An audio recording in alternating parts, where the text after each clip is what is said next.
नमस्कार, जय महाराष्ट्र. या क्षणाची सर्वात मोठी बातमी. अजित पवारांनी भरसभेत मागितली शेतकऱ्यांची माफी. हात जोडून विनंती करतो, चूक झाली मान्य करतो अशी केली विनवणी.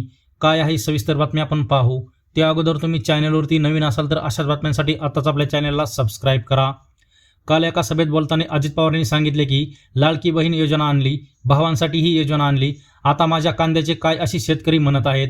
असे सांगत ते म्हणाले की लोकसभेला जो झटका दिलाय तो लईच लागलाय, पार कंबरड मोडायची वेळ आली. आता मुख्यमंत्री, उपमुख्यमंत्री आणि कृषी मंत्री यांचे एकमत झाले आहे. कांदा निर्यात बंदी करायची नाही यासाठी ज्याच्याशी बोलायचे त्याच्याशी मी बोललो आहे. त्यामुळे चूक झाली मान्य करतो, आता मला माफ करा अशी विनवणी केली. कांदा निर्यात बंदीमुळे शेतकऱ्यांनी आणि अब की बार 400 पार यामुळे आदिवासी आणि मागासवर्गीय अल्पसंख्याक यांनी लोकसभेत जो झटका दिलाय त्यामुळे आम्हाला जाग आली आहे, अशी कबुली उपमुख्यमंत्री अजित पवार यांनी काल जनसन्मान यात्रेत दिली.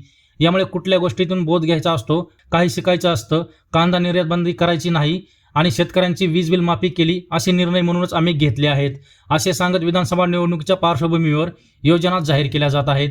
तर तुम्हाला काय वाटतं, विधानसभा निवडणुकीच्या पार्श्वभूमीवर जाहीर केलेल्या वेगवेगळ्या योजनांमुळे महायुतीला याचा फायदा होईल की नाही, ते तुमचं मत कमेंट बॉक्समध्ये मांडा. आणि अशाच राजकीय बातम्यांसाठी आताच आपल्या रय्या महाराष्ट्र या यूट्यूब चॅनलला सबस्क्राईब करा.